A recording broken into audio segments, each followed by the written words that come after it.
Welcome back. ગુજરાતના રાજકારણ અને સામાજિક તાકાતનું સૌથી મોટું કેન્દ્ર ગણાતા ખોડલધામના ચેરમેન નરેશ પટેલે સત્તાવાર રીતે હવે નિવૃત્તિ લેવાના સંકેત આપી દીધા છે. વર્ષ 2027ના દશાબ્દી મહોત્સવ બાદ નરેશ પટેલ ખોડલધામના પદ પરથી આરામ લેશે.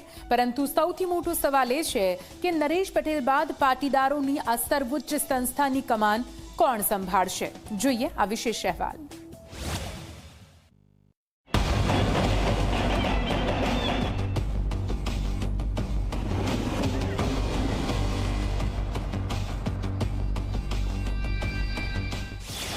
બે 2027થી આરામ કરશે નરેશ પટેલ. નરેશ પટેલના નિવૃત્તિના સંકેત. હવે આગામી ઉત્તરાધિકારી કોણ? રાજકોટમાં ખોડલધામના દશાબ્દી મહોત્સવને લઈને યોજાયેલા ભવ્ય કાર્યક્રમમાં ચેરમેન નરેશ પટેલે એક મોટો ધડાકો કર્યો છે. આગામી જાન્યુઆરી 2027માં ખોડલધામને 10 વર્ષ પૂર્ણ થવાના છે, જે અંતર્ગત 19, 20 અને 21 જાન્યુઆરીએ દશાબ્દી મહોત્સવ ઉજવાશે. આ મહોત્સવની રથયાત્રાના પ્રસ્થાન વખતે જ સંબોધન કરતા નરેશ પટેલે સ્પષ્ટ કર્યું કે આગામી વર્ષ 2027થી મારે આરામ કરવો છે. હવે મારી ટીમ સક્ષમ છે, તેથી હું આરામ લઈ શકું છું. નરેશ પટેલના એક જ નિવેદનથી ગુજરાતના સામાજિક અને રાજકીય વર્તુળોમાં ભારે હડકંપ મચી ગયો છે.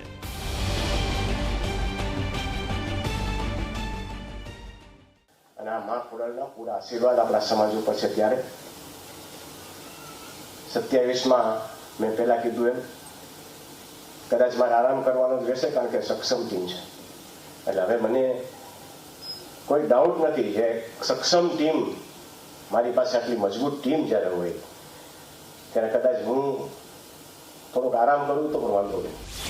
છેલ્લા ઘણા વર્ષોથી મહેનત કરીને નરેશ પટેલે ખોડલધામને વૈશ્વિક સ્તરે ઓળખ અપાવી છે.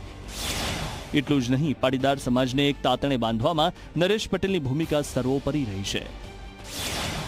નરેશ પટેલની આગેવાનીમાં શિક્ષણ, સામાજિક સેવા અને યુવાનોના ઉત્થાન માટે ખોડલધામે વિશેષ સ્થાન મેળવ્યું છે. ત્યારે નિવૃત્તિનો સંકેત આપ્યા બાદ જ્યારે આગામી ચેરમેન અંગે સવાલ પૂછાયો ત્યારે તેમણે વંશવાદ પર પૂર્ણ વિરામ મૂકતા મોટો સંદેશ આપ્યો કે મારો પરિવાર ખોડલધામમાં ક્યારે મારી જગ્યા નહીં લે. નરેશ પટેલના નિર્ણયને સંગઠનમાં પારદર્શક નેતૃત્વ અને નવી પેઢીને તક આપવાના એક ક્રાંતિકારી પગલા તરીકે જોવામાં આવી રહ્યો છે. હા, 2017થી આપ જાણો છો કે મારે આરામ કરવાની જ મને ઈચ્છા છે, પણ કાંઈ કારણોસર નથી કરી શકતો. પણ હવે કમિટી ખૂબ સક્ષમ છે અને લગભગ ભાર એ લોકો ઉપાડી લેશે એવી મને આશા છે. બિલકુલ નહીં. મેં પહેલાં પણ કીધેલું, હજી પણ કહું છું, આમાં મારા પરિવારમાંથી કોઈ પણ મારી જગ્યા ક્યારેય નહીં લે. 2027માં નરેશભાઈ મોટી જાહેરાત કરી શકે એવી શક્યતા ખરી? એ માતાજીને ખબર. ખોડલધામના નવા નેતૃત્વની રેસમાં જે નામ સૌથી મોખરે ચાલી રહ્યું છે તે છે અનાર પટેલ. ગુજરાતના પૂર્વ મુખ્યમંત્રી અને ઉત્તર પ્રદેશના રાજ્યપાલ આનંદીબેન પટેલના પુત્રી અનાર પટેલે 3 વર્ષ પહેલા જ ખોડલધામ ટ્રસ્ટમાં એન્ટ્રી કરી લીધી હતી.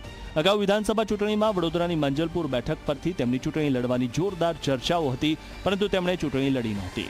ચૂંટણી પત્યા બાદ ખોડલધામ ટ્રસ્ટમાં અનાર પટેલની સક્રિયતા સતત વધી રહી છે, જેને ગુજરાતના રાજકારણમાં એક બહુ મોટા શક્તિ પ્રદર્શન તરીકે જોવામાં આવે છે.